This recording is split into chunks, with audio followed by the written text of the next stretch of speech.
Nobody can hold me, man. Nobody can change my energy. Nobody can turn me sick. I will not allow negativity. Nobody can hold me, man. Nobody can change my energy. Nobody can. Nobody can. Everybody show me some strength. No weakness, so that I'm gone. Strength. No weakness, so that we are. Strength. No weakness, so that I'm gone. Everybody strength. No weakness, so that we are. Not when you're old. Your enemies, they must tremble.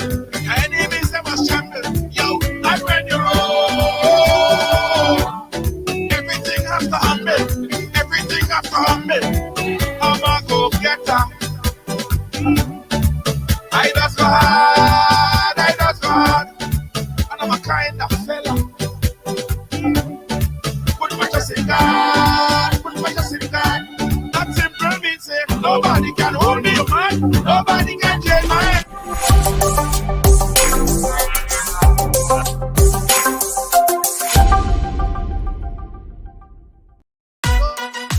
Feeling hungry, grab a snack. Caribbean food delight. Jamaican patties, light and flaky. Caribbean food delight. Taste the difference. Caribbean food delight. Grab a patty, take a bite. Caribbean food delight. Quick and easy, grab a patty, take a bite. Caribbean food delight. Oh yeah. You gotta be firm in this time, son. Yes. How you guys doing? Welcome to Ride Along on a beautiful, sunny, bright Thursday. What's up? What's up, my beautiful people in Ride Along land? How you guys doing? Nice to have you guys on board, by the way. Let me see who's riding with us today.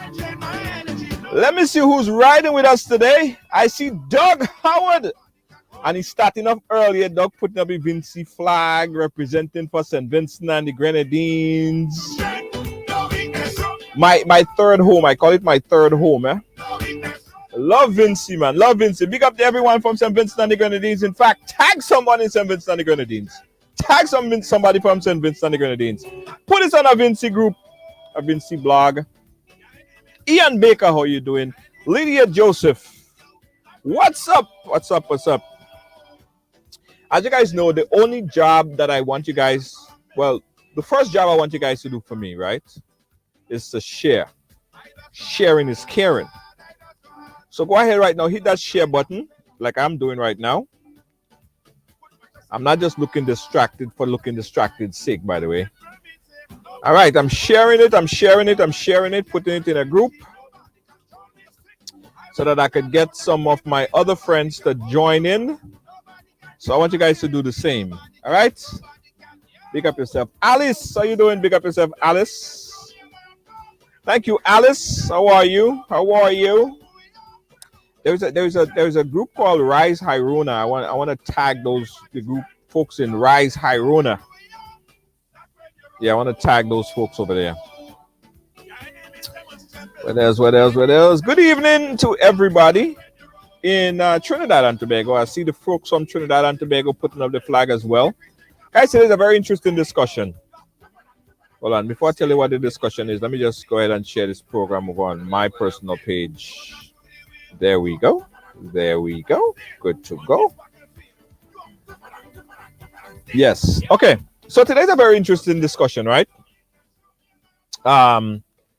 Today we are going to be speaking with the opposition leader in St. Vincent and the Grenadines. His name is Mr. Godwin Friday. And there's so much things that's happening. And we want an opportunity to understand everything. We're going to be trying to find out everything that's happening. Give me 1 second, guys. Give me 1 second.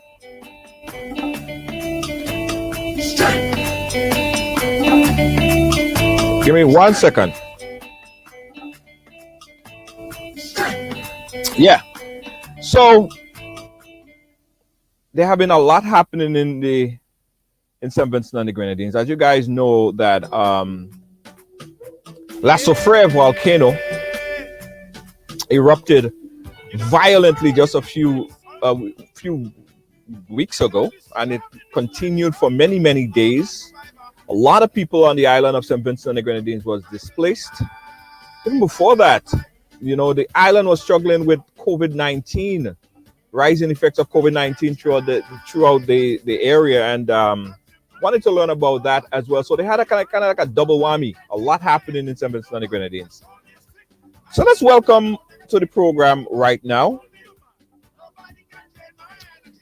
He is the opposition leader in St. Vincent and the Grenadines. As I said earlier, his name is Mr. Godwin Friday. He is the leader of the NDP. Let on my music and bring in my friend, Mr. Friday. How you doing, sir? Well, I'm doing reasonably well, given all that you have recited just now that's happening here in St. Vincent and the Grenadines. Let me say hi to everyone who is listening and those who have tuned in to listen. And I say thank you again for inviting me to be a part of the program. And, by the grace of God, I am doing well, and I hope that our country is doing better. Yeah. How is St. Vincent and the Grenadines, by the way? How is it doing currently? Well, let's start with the most immediate problem, which is, of course, as you mentioned, the eruption of the La Soufrière volcano, which started on the 9th of April and continued with various, severity or strength of the explosive eruptions that took place up until the 22nd of April. I believe that was when the last explosive eruption took place. And the people who were living closest to the volcano were ordered evacuated on the evening before the volcano erupted. So they have been displaced, as you mentioned, and continue to be so. Some people have returned to the area. They have zoned it, the most immediate area closest to the volcano, the most dangerous area is the red zone, and then closest to that is the orange zone. People who are in that zone, some of them have been allowed to go back to clean up and to reestablish their lives. But it's been a very difficult time for the country, but most of all for those people who have been who had to move out of the comforts of their homes, and very suddenly, we had noticed that it was coming, because since towards the end of last year, the volcano had started showing signs of instability, and coming into the new year, January, February, March, the scientists were telling us that we were going to have an eruption. It's not a matter of whether there would be one, but a question of when. And so when the order to evacuate came on the late afternoon of April the 8th, we knew that it was imminent, but didn't really know that it would be the next morning at 8 o'clock before the first eruption took place. And of course, throughout the rest of Friday afternoon and a couple of weeks following after that, we've had numerous eruptions. Do you think the people of St. Vincent and the Grenadines was adequately prepared for the magnitude of volcano that they got? Well, I am old enough. I lived through 1979 when we had the eruption of the Soufrière.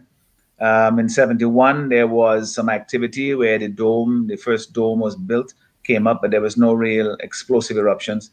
And we've heard and read about the eruptions of 1902, which took 1,600 lives. That was a different time, we didn't have the science that we have now, and people lived and moved about in a different way.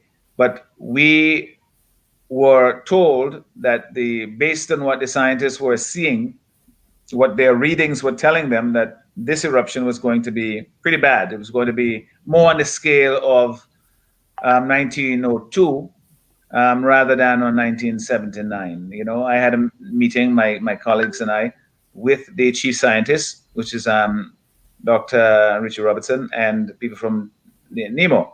And we had that indication, but of course you can never know for sure what was going to happen, because as advanced as the science is, it's still, not as precise as you would like. But obviously, when you're dealing with something as catastrophic as this, as threatening to life, your best bet is to err on the side of caution and to basically take all the precautions that you can, move as early as is necessary, as the indications tell you that you should do, and put the things in place to be ready. I don't think that we were at that stage when the evacuation finally was ordered on the late afternoon on the 8th of April. But many people, they had to leave at very short notice. And, I've spoken to some of them, and they basically just grabbed what they could and they left. Others were a bit more prudent, knowing that the signs were there, had packed bags and so forth. In fact, some people had left the danger zone even before the evacuation order was given because they felt uneasy, hearing the rumbling and so forth, and not being able to sleep at night. They said, you know what? I think it's safer for me to go stay with my relatives, my friends down in Kingstown or in Mespo or Leyo or wherever they are. Some of them even in Beckway here, to avoid having to rush at last minute. But many people had to do so. And when they arrived at centers, the centers weren't ready for them. Sleeping basic accommodations weren't there. Water and showering and bathroom facilities in some of these shelters, many of the shelters, quite frankly, were inadequate. Over the course of the next week or two, many of those things were put in place. But it suggests to me that the state of readiness was not what it should have been when the order to evacuate came. What was some of the reluctance? Because we covered from that very first day, and we've seen a lot of people didn't want to go to the shelters. They was very reluctant. What do you think was some of the reluctance to people? Well, I mean, there are several problems. Of course, you don't want to leave your home to go to a shelter. It's disruptive. It's not the lifestyle that you're used to. You don't want to do it. You do it because you have to. But there was some misinformation that was being peddled by one particular government minister who had indicated that if you're going to the shelter, you have to be vaccinated.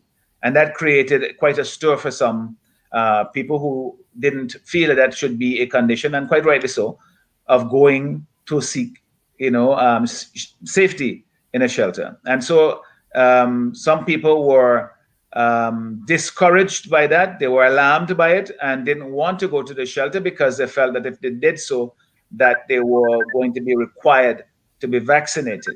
Right. Of course, that turned out not to be so, because people, when they went to the shelter, there was opportunity to be vaccinated if you wanted to be. But if you didn't want to, then they could not force you to vaccinate. And so that is what that was part of the reason.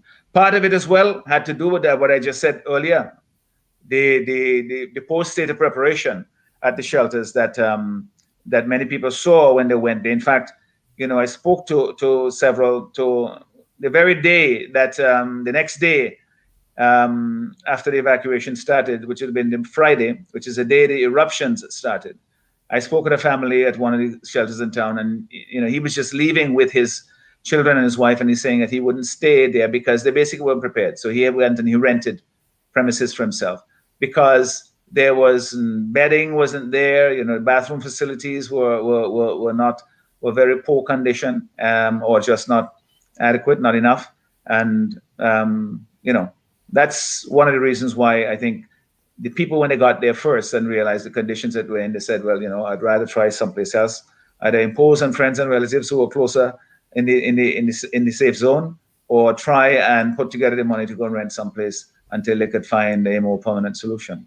Would you have preferred that the evacuation was done much earlier than it was? The 24. Well, it would have been. I mean, I'm not going to second guess, right? The thing is, it would have been better, yes, had the evacuation taken place earlier. I would say 2 or 3 days. Of course, you can't do it 3 or 4 weeks in advance, because then people will get tired and they will say, well, this is all just, I'm crying wolf. But right. I had a meeting with the chief scientist at the time, and that meeting was on Tuesday. The evacuation was ordered on Thursday. And at that time, his indication to us was that the volcano could erupt at any time, meaning like within hours or within days, but that the eruption was imminent. For me, that was sufficient notice. I thought that if you say you could do it within hours, that is a time for you to haul tail and get out of there, and get everybody organized so that you could have some time to have a more orderly evacuation. You can put things in place, and you're not doing that when people are scrambling for their lives to escape an exploding volcano, because there is serious risk to life. Nobody knows exactly what was going to happen, what was going to come out of the volcano in the first couple of days of the eruption. And if you saw the majesty, yes, but also the awesome power, and that the fear that can generate within you if you are up on the ridge, it's just something else to behold. Right. Yeah, and it was quite a sight, especially after the first eruption, and seeing the disbursement and the process. Do you think the government had the proper resources in place from where you sit, from where you stand, and in Parliament? Were that NEMO and everyone prepared to get people across, or get people in shelters as you would expect? Well, I mean, in my consultations with NEMO, we'd had 2 meetings with them prior, one in January, and as I said, one just 3 days before the volcano eruption. And we sought to find out from them for our benefit so that we could advise people, because a lot of people look to us for information as well, because they trust the information coming from us, or because they support our political party and they want to hear what our views are on it. They recognize me as a leader of the opposition, and they know that when I speak factually as best I can. So we sought to get the information before we speak to people, and to give the benefit of the doubt, quite frankly, in this situation, to the authorities, meaning NEMO, to say when they told us that they had these drills in place and they had these protocols in place, and they had thought through the problems. They had tagged the animals that they were going to remove. They were going to the shelters were properly prepared, and they had ways in which they were going to move people. They had the vans organized and all of this stuff. And they told us this, and we had no reason to doubt that this was the case, because we weren't there to examine and expose. We were there, quite frankly, offering assistance, because that's what we said. This is going to be a national crisis. It's not going to rain on the house of one party supporters and not on the other. This was going to be a national crisis. And so we had to be prepared for it if it turns out to be as bad as the scientists had predicted, which is to say, on the scale of 1902, as opposed to 1979, then we were in for something that nobody alive would have witnessed before. So we had to be ready for it, and we were offering our assistance. We were offering our help from people who had been. Our own Sinclair Leacock had been the principal person doing the evacuation, coordinating the evacuation in '79, and so his expertise would have been invaluable as well to the people who were doing it this time around. And so we took them at the word that these things were ready. But I, for myself, was very disappointed when the next day I visited 2 shelters in Kingstown, and I realized that the people had come the night before. Some of them had slept on the bare ground. Some of them had slept on desks. You didn't have blankets. You didn't have sheets. You didn't have washroom facilities. You didn't have, and then the running water was cut off later and so forth. And some of the shelters didn't have those things. And, at the time, my instinct is, let's try and get these things for these people. Let's try and see what we can do to help them. Recriminations come later on. You can always point finger, but that doesn't help anybody in a shelter looking for a bed. So that's basically what we did. We reached out to people and asked for donations. We pointed out some of the shortcomings to NEMO and to other people in the authorities, being critical, but from a point of view of raising the alarm so that these things could be dealt with.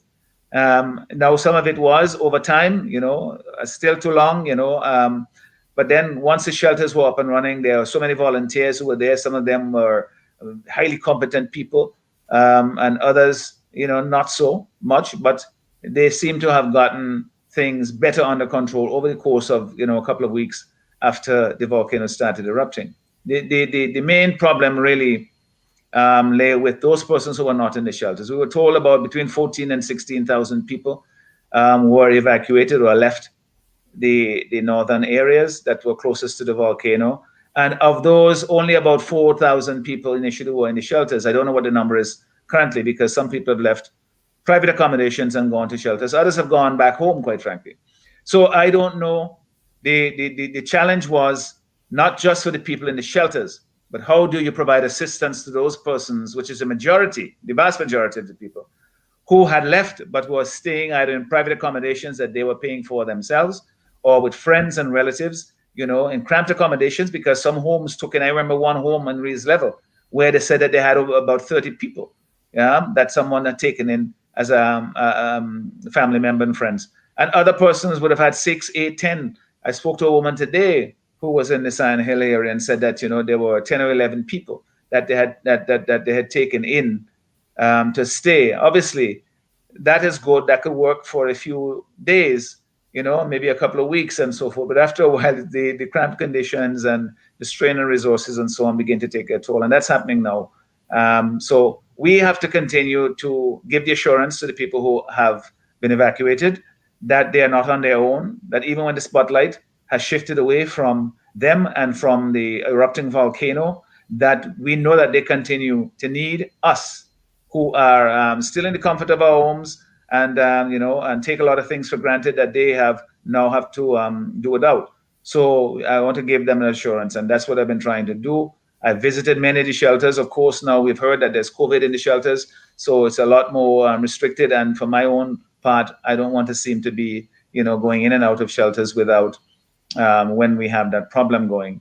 But the assurance is there that we will continue to help. Our own political party, we raised a lot of materials. I mean, nothing like what the government can do, but many people wanted to send the stuff through us, and we received them, some money, and some of it was which we used to purchase goods here locally, as the stuff that was promised from New York and Toronto and Miami and even from the UK, took time to arrive. We bought stuff with the money that we raised in a telethon that we had on local TV and radio stations here. So that is how we responded, and we continue to do so, and we continue to receive goods and funds, and we, as soon as we get them, we identify the people, particularly those who are not in the shelters, because those are the ones that were most difficult to serve, that NEMO still haven't reached to some people, and to provide them with what they needed to continue to live dignified lives, even while they were not in their homes. Yeah, and I could imagine, as I said, the double whammy of having COVID and the volcano and people in this place, that made the devastation even worse. I want to talk about after the volcano, and did you get a chance to go to the red zone areas or anywhere close to that area to look at the damage and the devastation that was done? Yes, I did. I guess it would have been about 2 weeks after the volcano started erupting.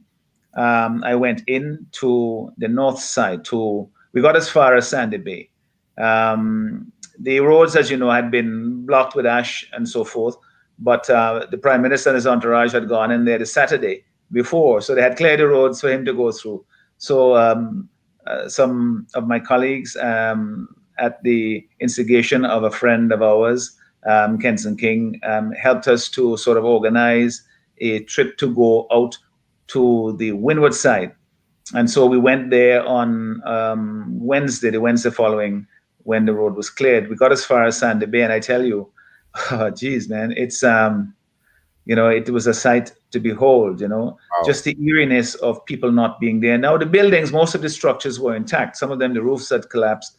But seeing the animals there, they were untended. It's just was something like from an apocalyptic movie or something, where there was just nobody around. There were a few people who did not leave. They were still in their homes. Dangerous actions on their part, but thank God they remained safe. But there was just piles and piles of ash. In some areas that were wider, there might have been 6-8 inches. But then in narrow areas, they would be where it came down in the river or in the homes and yards and so forth, several feet, 2-3 feet of accumulation on the rooftops. And it's going to be a mammoth task to clean that up, but it's what we have lived with, the Aboriginal people there, the Kalinago and Garifuna, and then the early settlers and the early Africans here and so forth. We've lived with La Soufrière. It's been there before us, and it may well be there after. But we've had to learn to adapt, to live with it, because it gives us food, it enriches the soil, but we have to also, deal with its awesome power from time to time, and we have to learn to respect that and humble ourselves when it says, this is my time. Just make yourself scarce for a while, and then we'll try and rebuild after. Yeah. Guys, we're speaking here with Dr. Godwin Friday. He is the opposition leader there in St. Vincent and the Grenadines. We're speaking about a range of topics, right? We touch a little bit on the volcano. As you guys must have heard about, the massive volcano La Soufrière erupted for many, many days and displaced a lot of people in the middle of a pandemic. So you could imagine a double whammy for the people there. There are still people in shelters.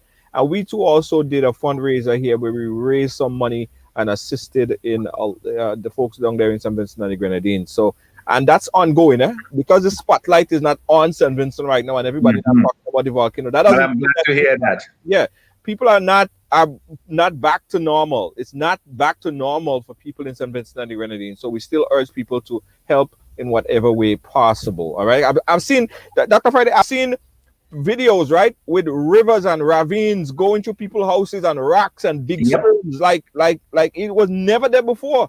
Yep. It's I mean, some of the boulders that I saw, I know that they weren't there before, but it's just imagine the power that it takes to deposit, to bring those things. I'm not saying that they were flying through the air, but they came down the rivers. They were pushed down with the stuff that came. And the good thing, the hopeful thing, the thing that we all have to be praised and thankful for is that no one was seriously injured and no one was killed in this, and it is something that we can manage in a sense of protecting life and property, movable property, if we take the warnings seriously. And we've had some really excellent advice from the scientists, Dr. Robertson and Christopher and the various other members of the team, Stuart.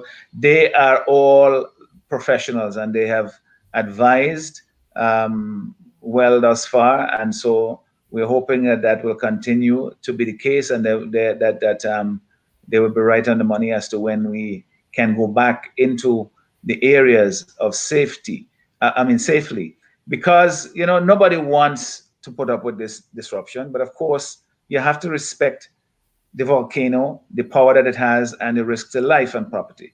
And when they say it's safe, that the volcano looks like it's gone back to rest, we hope that will be sufficient advice, good advice for us to move back. I'm sure there will be some trepidation about it initially, but we will wait until they give that all clear. And I trust that no political pressure is going to be put on the scientists to do their job and to give their advice based on what they see rather than what others may wish. Right. And I saw a picture that came in. I'm not sure if this picture that we're watching on the screen right now is an actual photo of what La Soufrière looks like right now. It kind of looks like Granitang Lake. It now looks like a lake. Could you confirm the authenticity of this image? I can't. To be honest, I can't, because most of the pictures I was seeing before, there were ones that were covered in cloud, steam and so forth, which was still rising from the cone. Because I'm told that there now, instead of one, there are two vents at the top, but I can't confirm that picture for sure. Okay, all right. Let's move on. Because in all that's happening right there, St. Vincent and the Grenadines have to rebuild. And I'm sure that the government is looking for the relief. And a lot of relief came through. And it has to be dispersed, right? Yeah. I want to move into the relief bill, right? And what transpired on that day where you essentially was kicked out of Parliament while or before the discussion or the debate of that relief bill. Could you bring us up to? I think we have a clip. So let's watch a clip, and then you could explain to us what happened there. So I could pull that clip up. Do we have it? Do we have it? Do we have it? Yes, we do. Where is it? Where is it? Okay, there it is. Right. This is a clip of the discussion of the relief bill, and then you go explain it to us a little bit later. Check this out.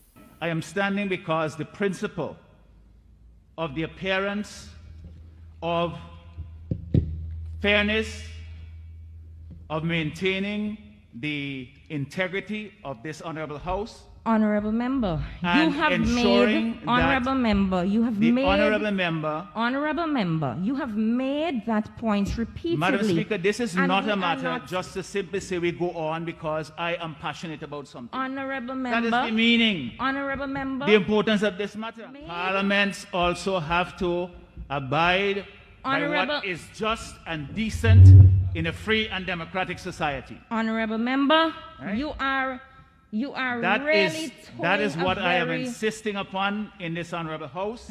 Honorable member, And the I fact told that you don't wish to hear it doesn't in any way diminish Honorable member, I the am on importance of what we are Honorable raising member, in this I am honorable house on my feet. here today. People out there know that this is wrong. Honorable, They know it smells so high heaven. honorable member, So don't quote me some rule. honorable and some- member, you. All right, so let's get this into perspective right there.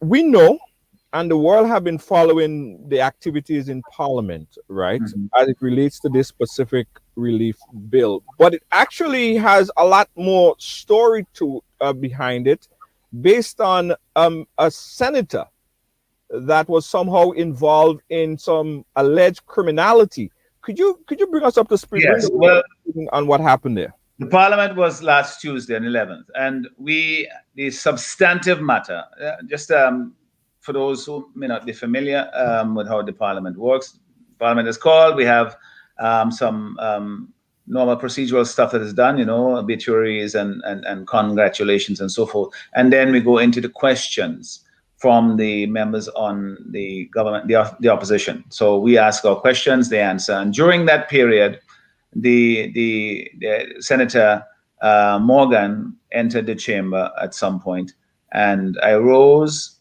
because I had intended to object if the senator came to the chamber on the grounds that, as you have indicated, that her name had been associated with an allegation of the shooting of a gentleman, one Cornelius John, in the leg with two other persons, the Assistant Director of Public Prosecution. It was alleged that he was also involved in some way with the matter, and that there was a third person who was unnamed.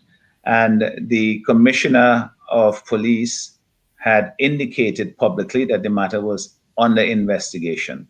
And so, my political party, we had put out a statement saying that under these circumstances where there is a serious allegation of criminality or criminal actions by the member or any member of the House in that circumstance that was under investigation by the police, that the proper thing to do is for the member to absent herself or himself, or in this case herself, from the House, and that if it was not done voluntarily, that the member be appointment in this case be revoked or suspended.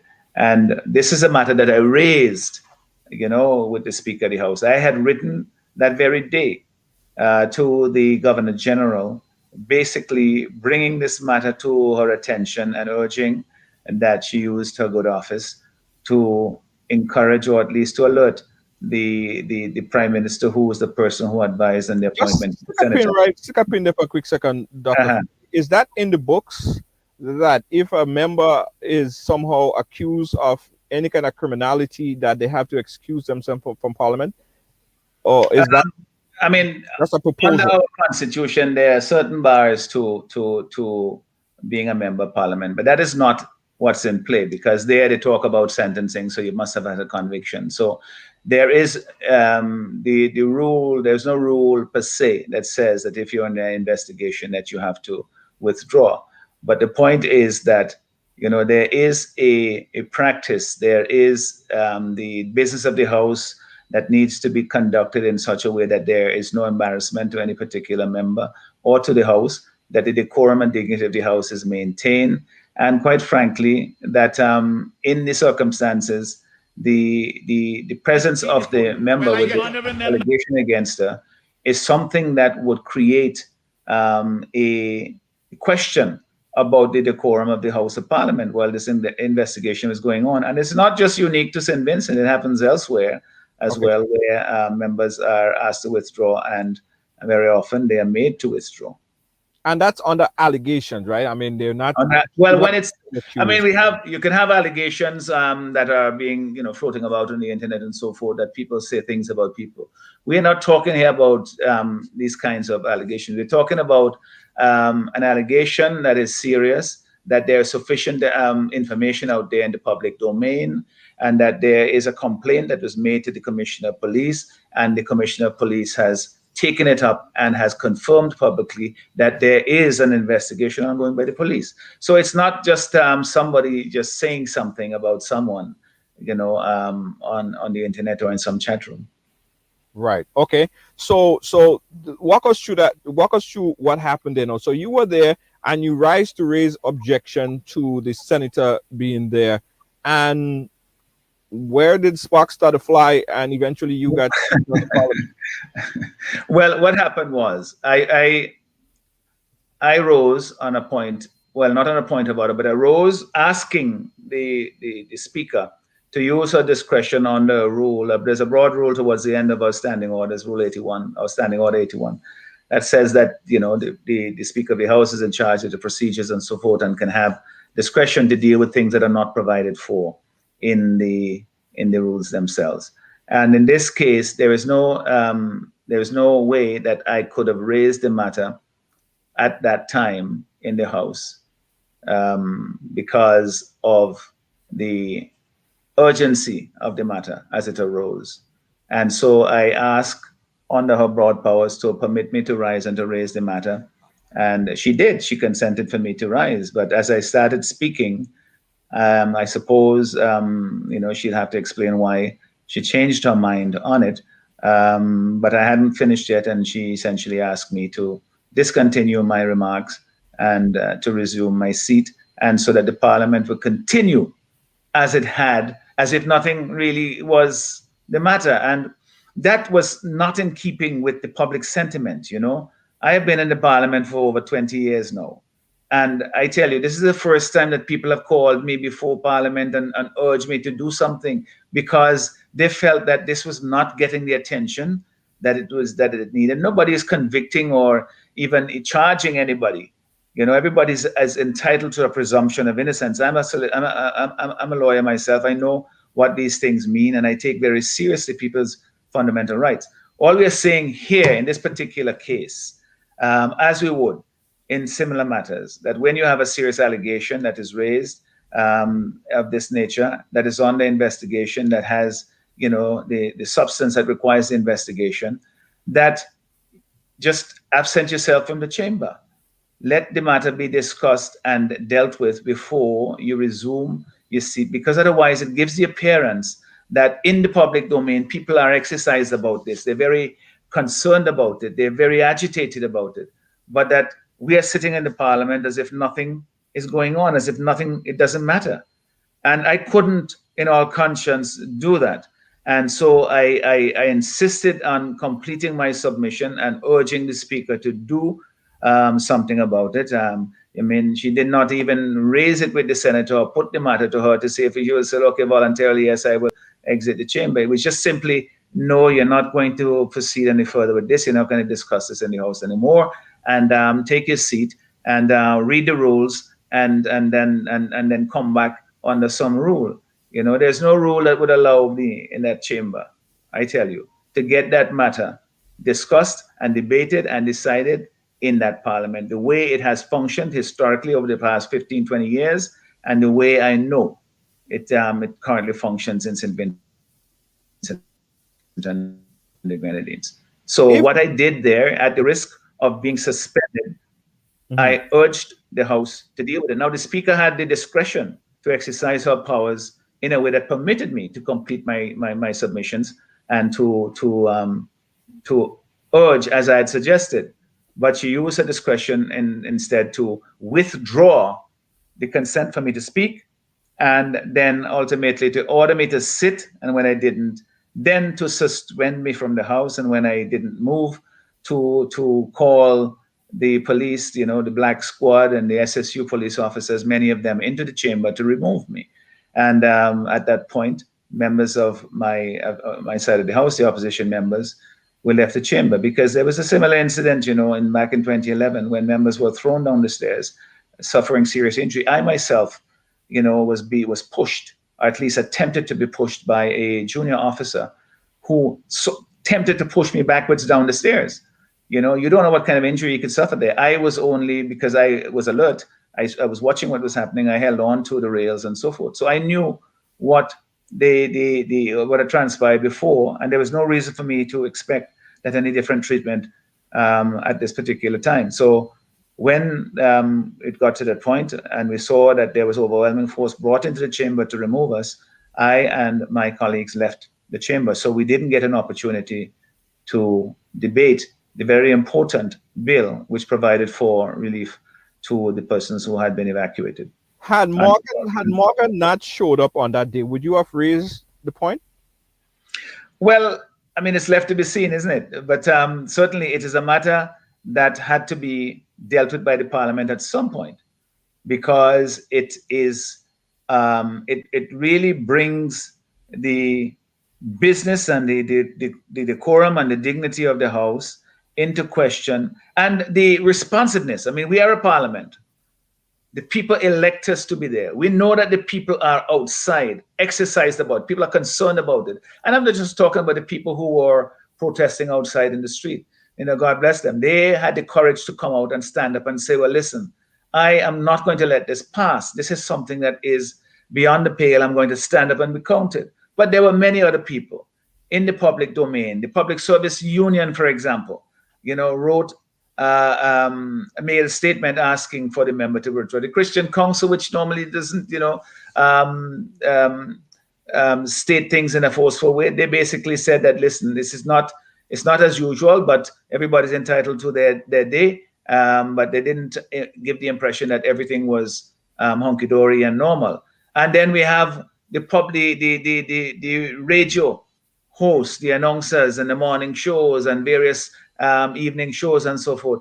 This was the number one subject matter, and the newspapers, editorials, and individuals, lawyers writing commentaries about this. This is the matter that was the most on the people's minds. And to go into Parliament and pretend that it's not happening, that is just, to me, it's not representative at all. It goes contrary to what Parliament is, which is to represent the will of the people. Yeah, so say that I go back to the first conversation that we had on there. It's a devastating volcano that destroyed the lives of a lot of people, displaced a lot of people. The focus of the world, the focus of the parliamentarian should be rebuilding and see how we could come together to bring people back to some sort of normalcy. On top of that, we also have a pandemic. Do you think that this is serving as a major distraction for St. Vincent and the Grenadines? Because we've seen, in fact... it ought not to be, because it's something that could have been dealt with very easily. And I left it really up until the very last moment. Gave them every opportunity to sort of let's put this out of the way and then get down to the business. No, we went to the House, not to create problems for the supplementary estimates. Our intention was really to support the estimates because we want to get the assistance to the people, but to continue to push for additional resources, especially for the people who had been evacuated, to make sure that there was allocation there for people to help them to rebuild, to compensate them for the loss of property, and especially for the animals and crops and so forth, and those kinds of things that we continue to push for. But this matter became, the principal matter, not because of what happened in the House, mind you. What happened in the House basically resulted from the fact that many of the people outside were already focused on this matter before what transpired in the parliament. And that is why I felt that there was a possibility that taking cognizance of what is happening in the public domain, in the public parliament, so to speak, in the newspapers, on the radios, in the conversations and so forth, that, it might have been resolved before we had to raise the matter in the parliament for it to become the distraction that you mentioned. Yeah, yeah. And someone sent me a clip and they say, boy, it seemed like it's always colorful in Parliament in St. Vincent and the Grenadines. This is an engagement with you and the Prime Minister. I was on my feet before you. Well, I the get honourable member gave way on a point of order, so you sit. I'm not sitting down because Well, you're making a speech. stand Madam up. Speaker, I'm rising on a point of order. That's why I rose up. You should sit down.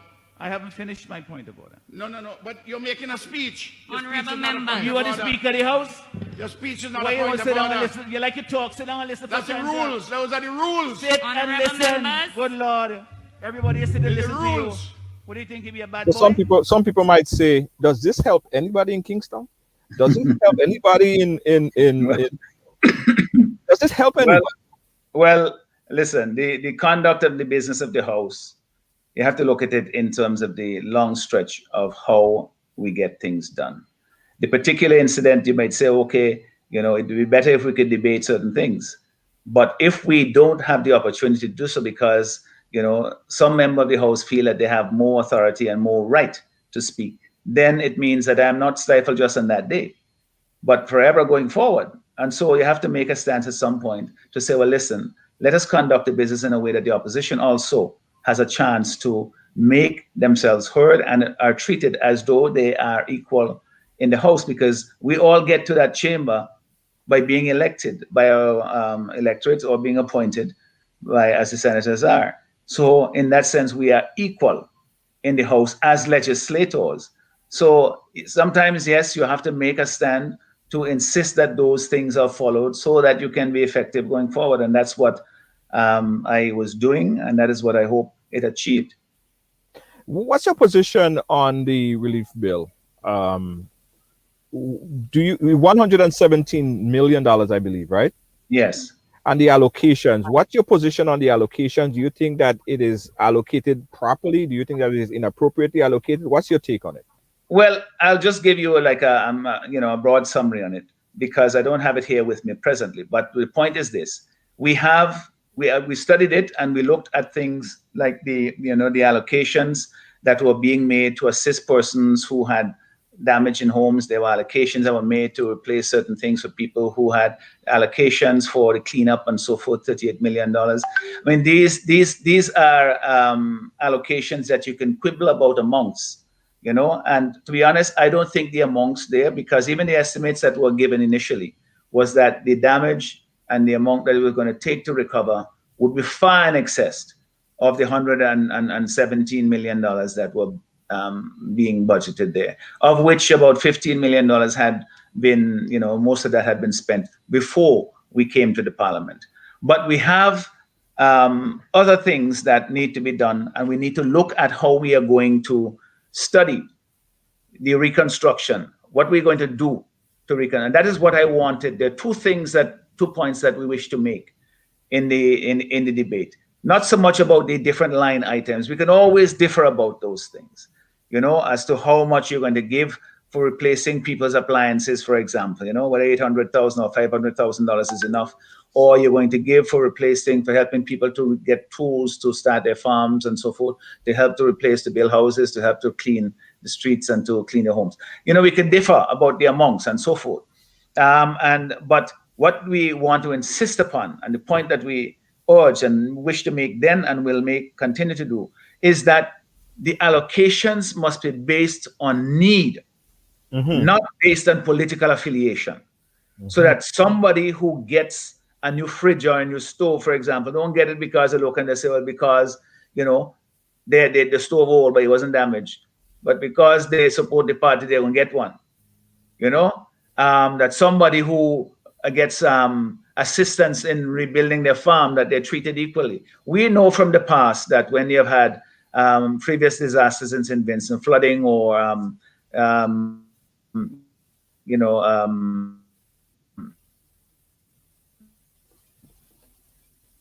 All right, we're working on getting a connection restored there with Dr. Friday. Dr. Friday, could you hear me? I hear you. Okay, we just lost connection there. Go right ahead. You're back. I'm sorry about that. Okay, Yeah, we're back and good. yeah, we're good. Okay. Yeah. Yeah. So I was saying that we have a history, in the past where you've had other disasters where the allocation of disaster relief, has been partisan, that there are people who have been well-known NDP supporters who complained that they did not get the assistance that they needed and have been substantiated. So we have a history of this. Now, I even give history doesn't have to predetermine what happens in this case. Let us insist upon treating everybody as equal, as Vincentian, and your property is damaged, that you do the assessment and it's based on how much damage is done. Your crops are destroyed, your animals, you've lost animals. What does it matter which party you vote for? If you had 7 sheep and you lose 6, you need to get compensated. You need to get started all over again. And these are the things that we wanted to insist upon because we know how this has been done in the past. And so we were going to be also asking that, pressing the issue, which we've done with the COVID pandemic, that when you have a national disaster, we offer ourselves and say, as a political party, we're not going to be sort of insisting on these hard partisan, opportunism, so to speak. What we want to do is to ensure that our service is there available to assist in dealing with this crisis, COVID being the first, and we offered that we have a broad-based task force to help with the management of the crisis, that you have within the parliament a bipartisan committee specially set up to manage the resources that come in and the distribution of those resources to the people affected. And we essentially are submitting the same approach to this particular crisis, which demands it even more, because here you have something that happened over a short period of time. COVID has been going on for over a year and a bit. And so this one is the volcano. It erupted started on the 9th of April, and the last eruption we've had was on the 22nd of April. So these are things that we wanted to be able to insist that we have all the expertise we could muster in our small country. Bring the people together, have a broad-based approach to the management of the crisis, and also in the parliament that we have a bipartisan committee that was going to manage how the resources are received and spent, and can say to the people who donated these things that, yes, the people who needed it most are the ones who got the most. And that is going to only come if you trust the people who are dispersing the funds and the resources received. And the history tells us that that trust was not earned in the past. And that the best way to do it would have been to have the bipartisan committee as we had proposed. Right. Let's open the phone lines here, because I'm seeing a lot of Vincentians in the diaspora, and they are very eagerly and itching to get a question in. My friend Doug, make sure that you say, Junior, make sure you say that he's the majority leader. Thank you, Doug. He said, don't say another word. Don't say another word before I say that. Excuse me. So I'm going to give the folks on the live an opportunity to call in right now and place your question. Again, we're talking live with Dr. Godwin Friday. He is the leader of the opposition in St. Vincent and the Grenadines. We're talking about reconstructive efforts. We're talking about COVID-19 and the way forward for COVID-19. We're going to touch a little bit more on COVID-19, but how bringing people back to some kind of form of normalcy, and what does that look like? That call is coming through on my cell. It's supposed to come through on the phone. Okay, guys, hold on. That call is supposed to come in here. So let's open up the phone lines again. 718-701-5720. The caller that's calling in, I'm going to hang up on you, and then you're going to call back, and I'll bring you up on the live. All right, 718-701-5720 is the number that's on the screen.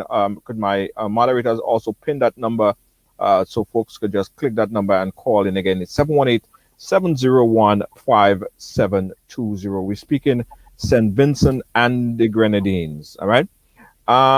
While we wait for the call to come back in, let's take a quick break, and we'll be right back to move. David Williams Funeral Service serve you with dignity and compassion as you mourn. Every day, we embark on the journey of life, and one day, the journey will end. It's on that day that you can entrust the celebration of life of your loved ones to David Williams Funeral Service. Call 718-291-3823. And we are back talking here with Dr. Friday. And we have a caller on the line. Caller, you're live. Where are you calling us from? Brooklyn, New York. Brooklyn, New York. Doug Howard. Doug Howard. Good afternoon. Good afternoon, Dr. Friday. Good afternoon, sir. Yes, Dr. Friday. Glad you come on the ride. This is my favorite evening program. As you know, as Junior would tell you, this is my favorite evening program. And this is a good program to air some of the grievances that you have in St. Vincent, because it's a very wide audience from the Caribbean. But Dr. Friday, I was making a lot of comments on the live, and I want them to know two things in particular. I want to say good afternoon to my good friend and my parliamentary representative who is in Trinidad, Mr. Daniel Cummins, who is on the live right now, one of your colleagues in the parliament, Dr. Friday. And Mr. Cummins is in Trinidad. One of the reasons is because of what happened, what Dr. Friday told you happened in 2011. Mr. Cummins, I think, get the worst of the damage, of which he will never recuperate for the rest of his life. One. The second part I want to say is that, Dr. Friday, I need you to maybe, if you can, explain to the audience what the position is Steve Hazelwood, and why Steve Hazelwood, as the superintendent of prison, had to come into the parliament like a tug to support the Black Squad or whichever he comes to support. And he's not a police, he's the superintendent of the prison. And you have a prisoner at large that they ain't looking for. And I'll get off the line because I think those are two important questions. Thank you, Doug.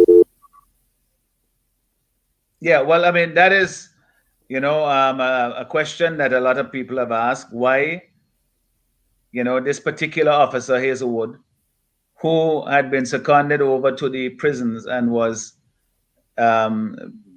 busy over there. There's a lot of things that they have to do there as well. Could find himself in the chamber of the parliament that morning. And that is something that, it meant that those officers were handpicked to be there. And so all of these things tell me that, based on what we have seen in the past regarding how the police have treated us in demonstrations, I was, threatened up at the ferry jetty some years ago when we were protesting against the dollar tax. Other persons were injured during that. And this is something that, Hazelwood was up there at the ferry as well during that time. And he's usually there on the streets of Kingston when we have protests and so forth. So he's obviously a very, either he's particularly skilled or, trusted to do whatever the work is he's sent to do in the parliament there. But to be somebody who is working at the prison, seconded to the prison, I'm told, as the superintendent there, and to find himself, as an officer in the chamber of the parliament, they shouldn't have been there to begin with. Wow. And to have so many of them in there, basically, as a show of force to try to intimidate us, members of parliament who have been put there by our constituents, is really a cry shame on the Parliament of St. Vincent and the Grenadines. Wow. And I mean, I heard some of my colleagues in St. Vincent and the Grenadines speaking about what happened back in 2013. Was it 2013? 2011. 2011, sorry. And the embarrassment that was caused. And it replicated a little bit. And some say that it's probably even worse. Is there any real bipartisanship in terms of legislation right now, or just we have the two parties just head to head on this? Well, listen, most of the appearance is that there are instances when we stand on principle. Most of the legislation that comes to the parliament, we actually support. That might surprise a lot of people. We may go and look at the percentage, but most of the legislation that come to the parliament, we support. As I told you, even the supplementary estimates that we had some problems with, that we went to the parliament intending to support, because we want the funds to be made available to the people who are in greatest need of it. So it's not a question where we just simply go to block and to object and to oppose everything. We have, on the other hand, not received a similar level of cooperation or good faith from the other side. Let me give you an example of what I'm talking about. They bring bills to the parliament, as I told you. Many of them, most of them we support, some of them we don't. For example, there was a bill recently where they increased the customs service charge, which was imposing a tax on the people of this country at a time when we were going through a pandemic that had decimated many businesses and personal incomes. So we opposed that very strenuously and said that this was not the time for the government to be imposing tax on the people, because that tax was going to cause all goods basically that came in at the ports, that the price to go up. And when the VAT was added on top of that increased price, the price on the shelves were going to go up. And we're seeing it happening now. People are complaining that this is precisely what has happened. So we oppose that on principle, to say that this is not the time to be taxing people when they're struggling so hard. But most of the times we have supported. On the other hand, the opposition, sometimes we have brought motions to the House, matters of public interest that people want us to debate it. And what the government side they have done is they essentially blocked it, either by talking all day long to prevent it from being dealt with at the time when it was permitted to be dealt with, or bringing alternate motions to the House to block it so that they will deal, because they are in charge of the business, the ordering of the business in the parliament, and they will deal with their matter and not with ours, and even though these matters that we raise, for example, matters to deal with integrity legislation, matters to deal with, how we are going to deal with COVID and so forth.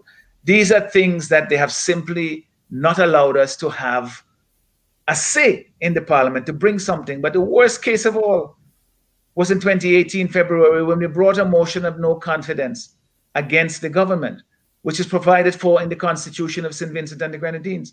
It was properly placed before the House, and the Speaker confirmed that. And the government sought not to defeat it, which they could do because they have a majority. They sought to have it not even debated or recognized in the business of the day. So what they did is they sought, first of all, to say that because when the matter was brought up, a majority of them, instead of saying yay to just a pro forma thing of putting it on the order tape to be debated, that they have to give their permission first before it could be debated. Obviously, if that were the case, then nobody will ever be able to bring a motion of no confidence. So the Speaker said, no, that doesn't make sense. The Constitution gives the right of parliamentarians to bring a motion of no confidence when it is proposed by a member and supported by three other members. We had all other members of the opposition side supporting it. So when that didn't fly, that they could not stop it from going ahead on the basis that they have to give their consent, the next thing that they did was that they said they could amend the motion. And that went on for hours. The debate went on for the good chunk of the parliament. And eventually the Speaker relented and said they could amend the motion. So what did they do? They amended the motion, all of the recitals in the motion, to say the opposite of what we intended in the original motion. So if you say that the government, that the healthcare system was terrible, they said that the healthcare system is fantastic and is great. And when you say that the government, therefore we do not have confidence in the government, they say that therefore we have confidence in the government. So essentially they amended the motion to say the opposite of what we intended and call it a motion of confidence in the government, and that was permitted to be done. So of course we did not take part in that because it, in a sense, we'd have to vote against a motion that we were supposedly had brought to the parliament, even though it had been amended to the point where it was unrecognizable. And that was all to prevent the opposition again from having a voice.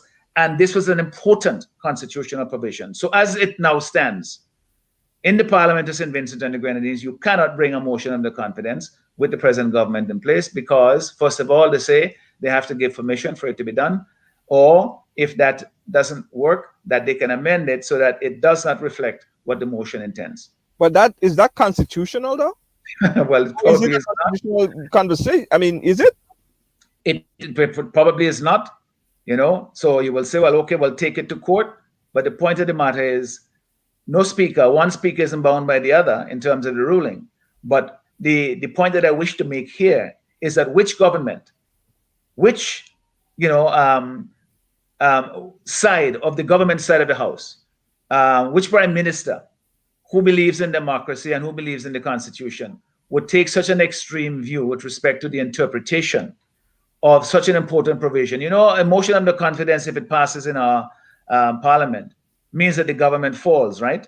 That's under our system of governance. Right. And so it has a consequence. And so to belittle it and trivialize it, to say, well, we could essentially emasculate it and change it in such a way and amend it that it doesn't reflect anymore. That is, it's a violation of the Constitution in my view. And certainly it is putting the rules, the standing orders of the House, the interpretation there above the Constitution, which in Section 45 provides for the very standing orders. So the standing orders of the House that governs the rules that govern the House of Parliament, they are made pursuant to the Constitution. But in this case, they interpret it to essentially negate an important provision of the Constitution. That is how our House functions in this country, which is why I say in some instances, we have to stand our ground and say no more.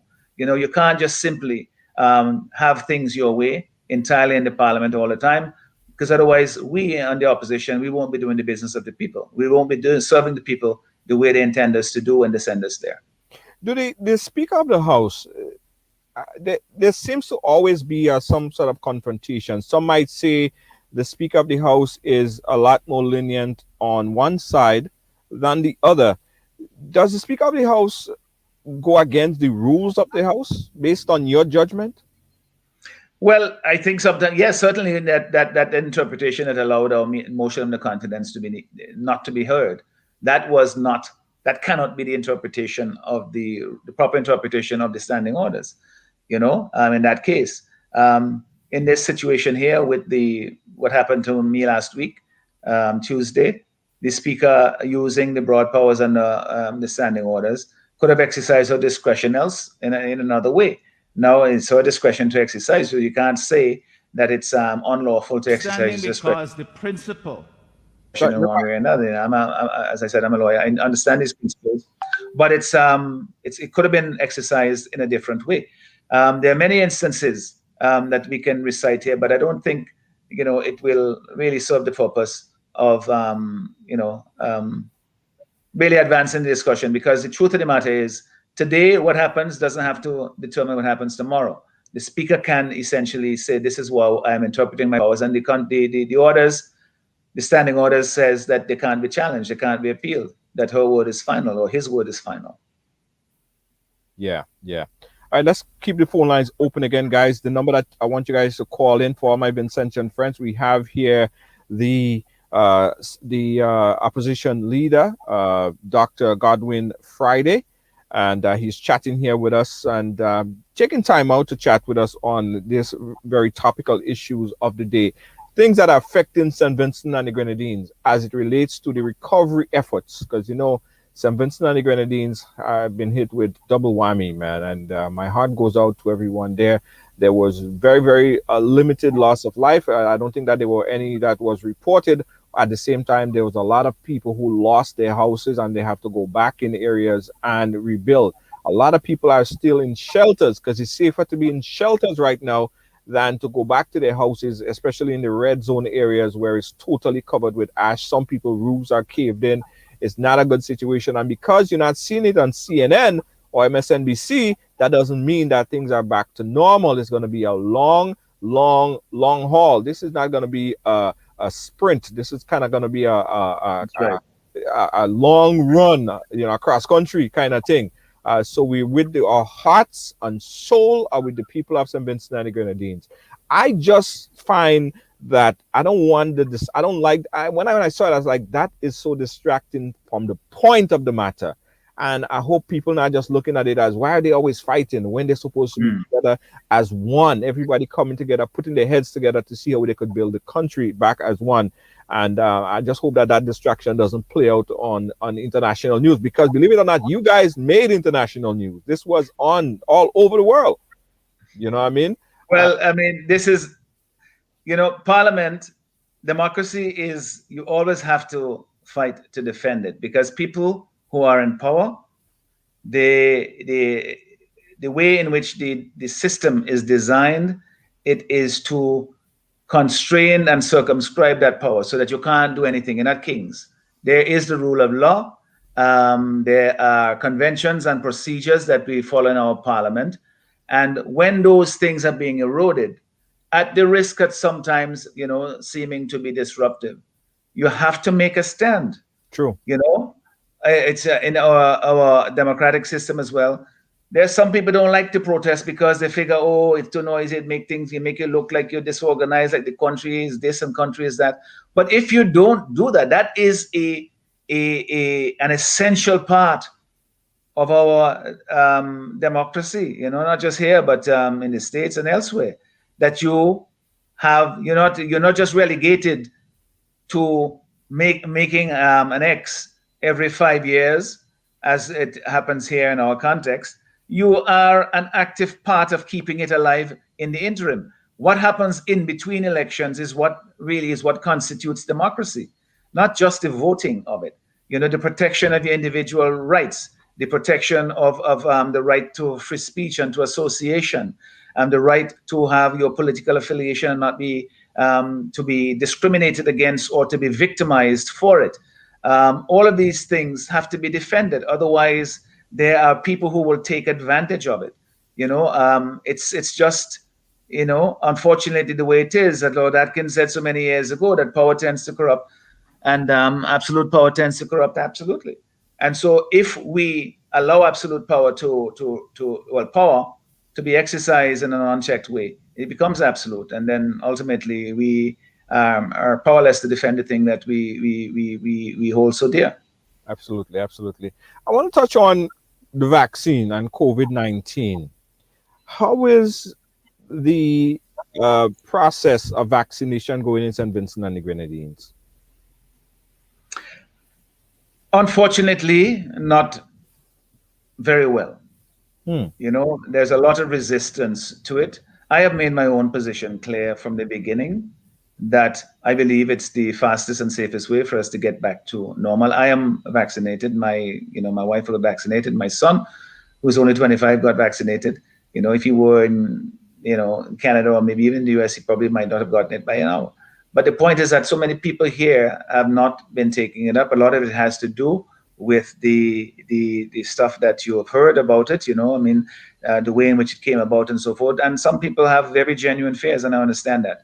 And it's unfortunate that, in my opinion, that we have not been able to allay those fears. Some of the problems came about because in early stages, from the highest levels of the government, they sought to downplay the importance of the pandemic in St. Vincent, that somehow that life could be as normal.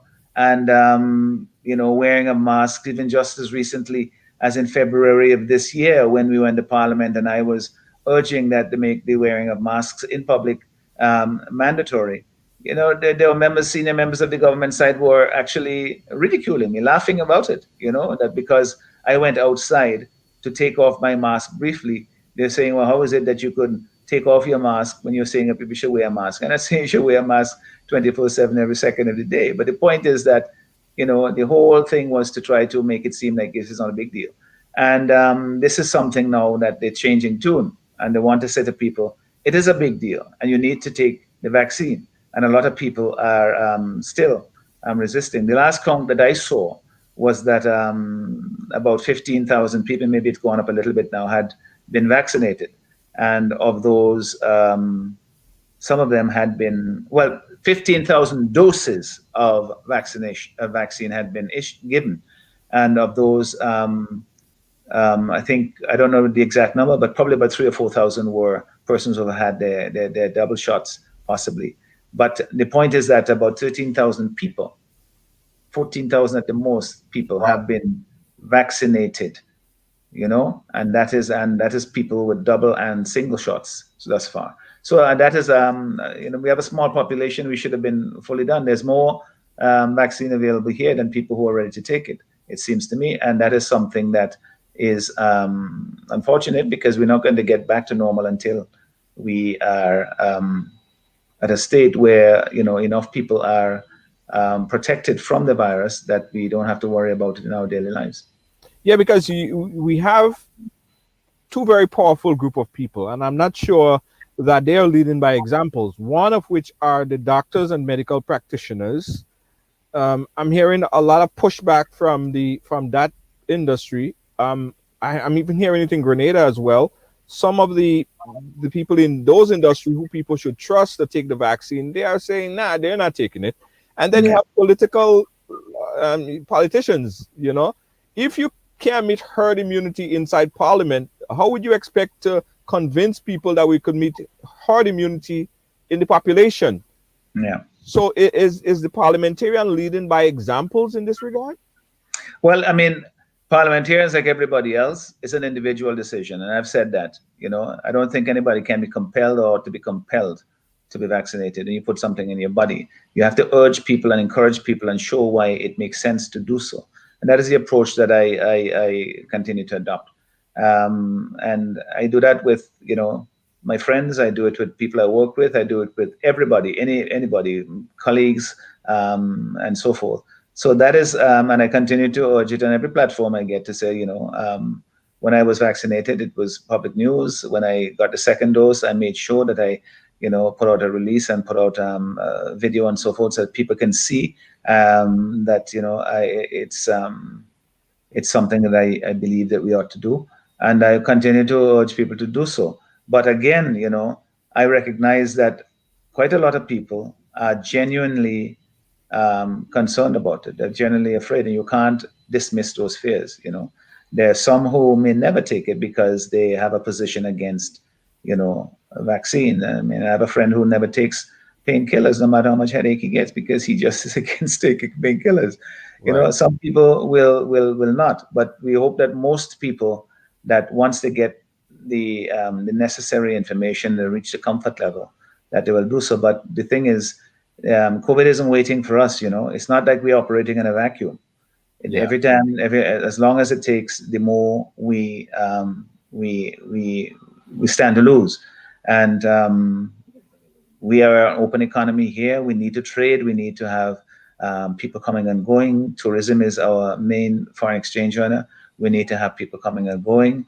And we have to see how we are going to be able to get that industry up and going, given the conditions that we are in now. With just over 12-13% of the people vaccinated. No, that is simply not good enough. If it's 15% vaccinated, that's not good enough. Yeah, especially when we're looking at Barbados. I'm sorry, not Barbados. Trinidad and Tobago having such a hard time at the moment. Yeah. To be honest, I'm very. My heart goes out to them, and I pray and hope that the matter be brought under control, because Trinidad was one of the countries that was strictest, in its response. And again, our own response here in St. Vincent is one that I had urged. I said, we had gotten to a point back in December when I don't think there was a single active case in St. Vincent. At least we hadn't done widespread testing, but the view was that there wasn't. We said, well, all we need to do now is protect our borders, make sure that we don't bring it in, that we are as strict as we need to be on that aspect of it, so it doesn't get back into the population. After Christmas, things just exploded. Where we had maybe about 100 cases, 100 and something cases for the previous part of the year, it exploded. I think now we're close to 2,000 cases in St. Vincent that we've had so far. There's about over 150 active cases now. The situation now is worse than it was at this time last year. certainly worse than it was 6 months ago. So it's a bad development, and it's a time when it should really urge people to say, well, let's look at the vaccine again, and because we are not operating, as I say, in a vacuum. This is something that is going to continue to affect us. The experts are telling us that, with the variants that are coming and so forth, that it's the sooner you get vaccinated, it's not. But people have to be comfortable with it. And the more education there is, the more information there is, I think is better than trying to make people feel somehow that they are, that they're foolish or that they are stubborn or whatever. A lot of people just simply don't do it because they are fearful. Yeah. And those are the ones we have to work to try to persuade. I'm fully vaccinated, and whenever I speak to someone, I always tell them, it's a personal choice.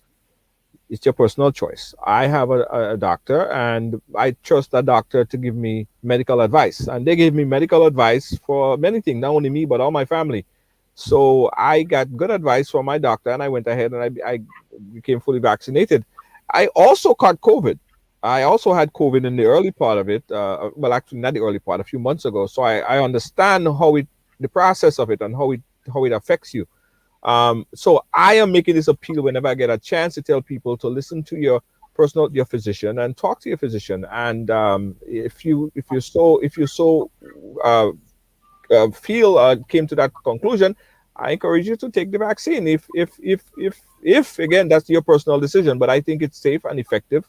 But it's something that I think that we need to do. But Dr. Friday, just to add a little thing different, because you quite rightly spoke a lot about the intersection between the volcanic eruption and the COVID crisis. I call it we have a perfect storm of calamities here in St. Vincent, because we have added on top of the COVID crisis, which was bad enough at that time. We have the volcano, and we are having active cases in the shelters. There was one case where you had 18 new cases in one day, and 16 of those came from the shelters. That was the first time that we realized that there were positive cases. I mean, it would have been too much to expect, I suppose, that there wouldn't be any. But certainly, we have to be much, much more vigilant to ensuring that you don't have widespread occurrences of the COVID-19 in the shelters, where it could affect people, vulnerable people, and cause loss of life. Nobody wants to see that happen. And so we want to urge people again to continue to do all the things that we've been doing that helps to protect us, social distancing, and stay away from gatherings if you can. But I mean, just think about it. If you have to do this for the next year or 2 years, you're not going to be able to keep up with it. So what is the alternative? The alternative really is just to be vaccinated. Yeah. A friend of mine told me the other day, she said to me, Doc, I worry about you because I see, excuse me, I see you greeting people, and people are coming up to you and shaking your hand and so forth, even though you're trying not to. So she said, I worry about you and COVID and so forth. And then I looked at her and I said, you do know that I'm fully vaccinated? And she said, oh yeah, I remember, that's true. So the impact of it suddenly dawned. She said, yeah, it does make a difference, in your case. So I said, I do it. I wear a mask. I social distance. I try to do these things as well to protect others until we are sure that I can't infect anybody if I do get it. Yeah. It's not beautiful. It's not pretty at all. I'll tell you that. We didn't get a chance to touch on agriculture, but we're at that point in time where we have to go. What's your take on agriculture and focusing more heavily on agriculture rather than tourism, because food security? Yeah, well, this is a subject for another discussion, which is really how we are going to rebuild, our small beautiful country after these calamities, the volcano and the COVID-19, and of course, our agriculture has been decimated over the past 2 decades, where it's now like 6 or 7% of the gross domestic product. And, we can't export very much because we don't have the productive base to do so. Our banana industry is pretty much just regional, stuff that go to Trinidad and back and forth. We have a lot of the productive areas have been damaged with the volcano, the ash that's there, but that also enriches the soil. So somewhere down the road, we are going to reap that harvest. But more than that, we have to find a way to transform our agriculture from just, sticking something in the ground and hoping it will grow and then finding a market. We have to use technology that's available. We have to use our marketing expertise.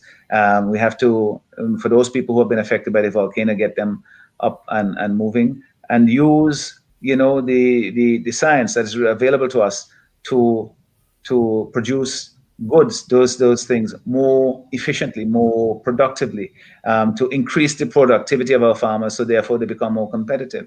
That is something that we still haven't solved that problem here. This government has been jumping from one commodity to the next. Every Monday morning, there's something else they're selling, whether it's turmeric or ackee or God knows what else, without really any plan to develop agriculture, without any confidence conveyed to the farmers that we believe in agriculture and therefore we're going to make it work.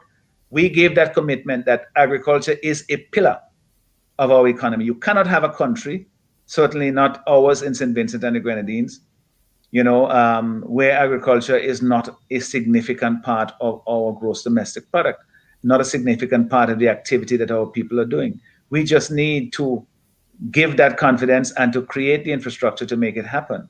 And we talk about agriculture, but more broadly speaking, our Ministry of Agriculture and Fisheries, it has responsibility for developing our maritime resources as well, the blue economy. Mm-hmm. My own party, we had said in the last election that we would separate the Ministry of Fisheries from the Ministry of Agriculture to give them their particular focus. Fisheries, for example, is one of the largest potential industries here for us in St. Vincent and the Grenadines. We are an archipelago, stretching, we have more water than land. We have 36% more sea water space than Grenada does, and Grenada exports a lot, 10 times more than we do. So it means that we have to find a way to make this industry more, to develop it on more commercial lines, but at the same time, keeping always in mind that it has to be done in a sustainable way. So the idea was to have a Ministry of Fisheries and Marine Conservation, so that you balance both things as you go forward, so you can preserve it for generations to come. But, as I said, I would love to engage you again at another time. Absolutely. I think that we need to have a discussion that focused on new economy and the new economy and the way forward. And I do believe, I'm from Grenada, right across the pond there. We share islands, Carriacou. I'm always there. Oh yes. So I know. And St. Vincent, I came to St. Vincent. I was so amazed of how green the place is. The breadbasket, you know what I mean? I have family that live in St. Vincent and the Grenadines, and I know when I go and I look at, like, wow, the whole place just green. So lush soil, and I know it would build back, and it would build back much stronger again. Well, we have that commitment is to build back and to do it more resilient, with more resilience and sustainability and all of those things that we have become more conscious of. No, take advantage of them going forward. And we urge our friends, I want to just continue the appeal that you made earlier on, that people to understand that we are still going through crisis here. The volcano has been quiet for since the 22nd of April, but it doesn't mean that it's done. And so the people who have been displaced, they continue to live in shelters, in rented accommodations, or with friends and relatives in less than ideal conditions, and they need assistance. So continue to help and keep us in your prayers, even when the spotlight is away from us. Always remember, especially for those of the people in our diaspora, that we need you, and it's only with you and your help that we'll get out of this stronger and better, which is what we aim to do.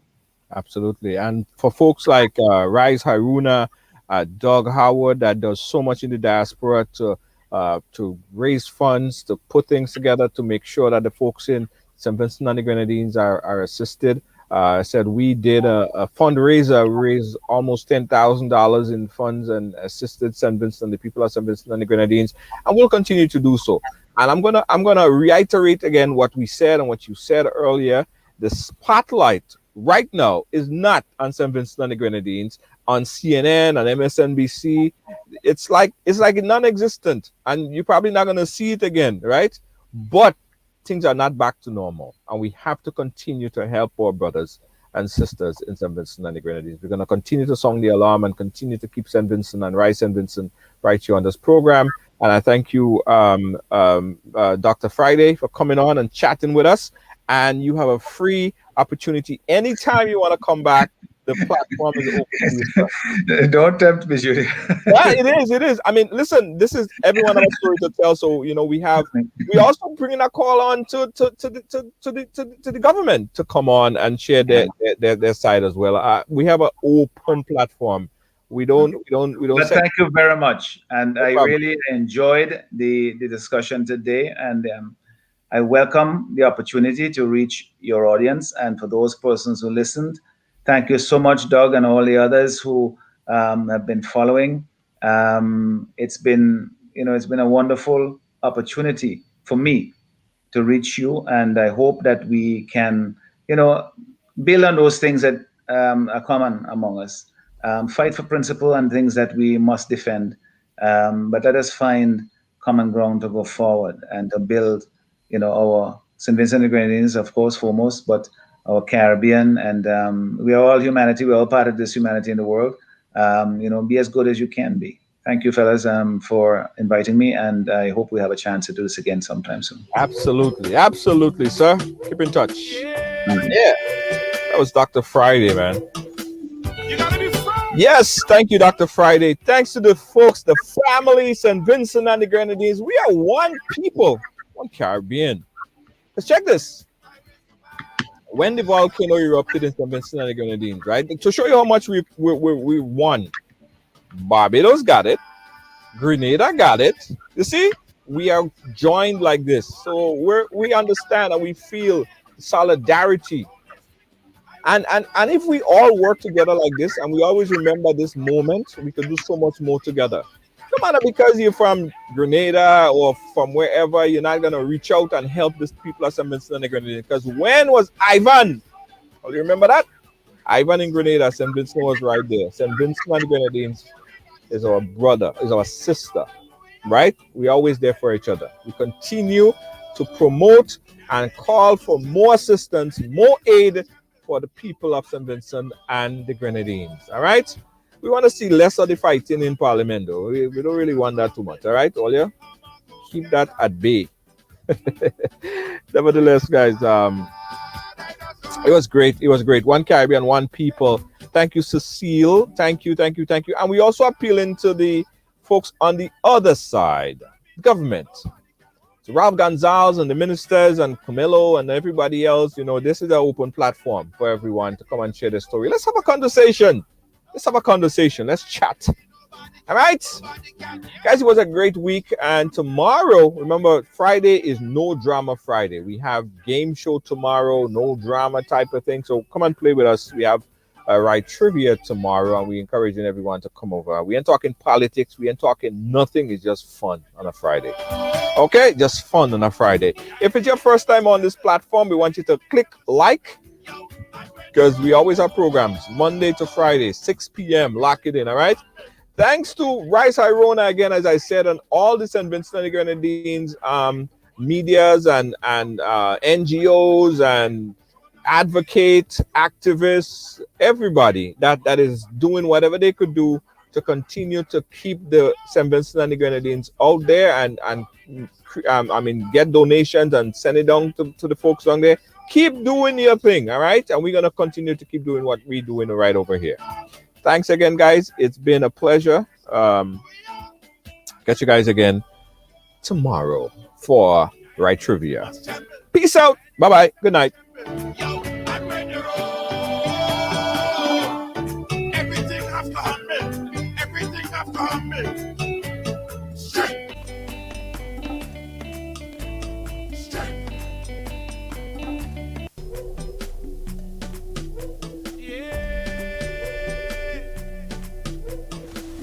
We are survivors. We will survive. We will survive. We are firm believers. We'll forever strive just to stay alive. That simple means say nobody can hold we. Nobody can drain our energy. Nobody control we. We will not allow negativity. Nobody can hold we. Nobody can drain our energy. Nobody can. Yo! Ride along to strength. No weakness. Show we a lion power. Yo, ride along, Junior. I go on, my brother. Enough love. Enough honor, enough manners. Blessings. You understand? What you're doing for the music and for the people. Continue doing the thing here, my brother. One love, one Caribbean, one people, one nation. You understand? Blessed love. Much appreciated. Yeah? When that's a pharaoh, oh, everything I fumble. Everybody, show me some strength. No weakness, show me a lion power. Welcome to TD Bank, where you'll find the personalized attention you deserve and the legendary experience you expect. Let's do business. If you are a medical or dental practitioner, contact me to hear about our tailored lending solutions for residential mortgages, equipment purchases, practice-related commercial mortgages and refinance. Visit me at 500 Baychester Avenue to hear more about our full range of personal and small business banking solutions. See you soon. My name is Hollis Map, aka Mr. Killer.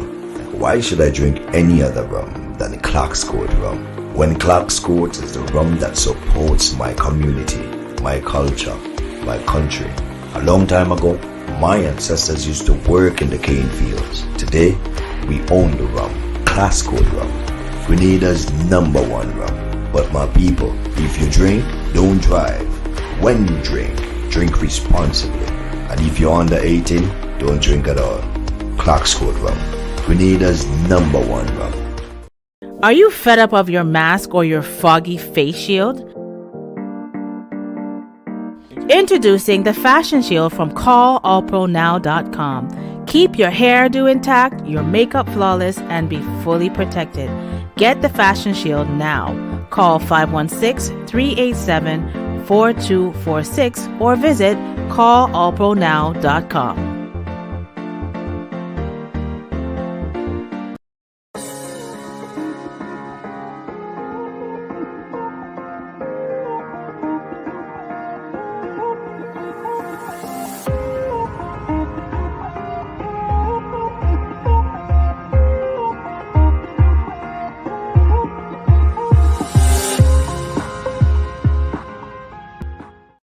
Come on, this is your opportunity to tap into the $7.3 trillion industry in this COVID time. Get interactive, hands-on in the Forex and crypto market. Educate yourself in this financial industry. All of this is possible right now with a multi-source income generator. This program will allow you to learn while you earn in this lucrative decentralized industry. Take advantage of this trading academy, personal development, create multi-source stream income, trading ideas in this global market, get discount travel with your own portal, bonus token backed by bitcoins, and so much more. For more information, contact Christine Alexis at 347-834-2852 or Marisha Dash at 646-529-6570. Don't miss out on this amazing opportunity of a lifetime. Call now. Feeling hungry, grab a snack. Caribbean food delight. Jamaican patties, slide and flaky. Caribbean food delight. Taste the difference. Caribbean food delight. Grab a patty, take a bite. Caribbean food delight. Quick and easy, grab a patty, take a bite. Caribbean food delight. Oh yeah.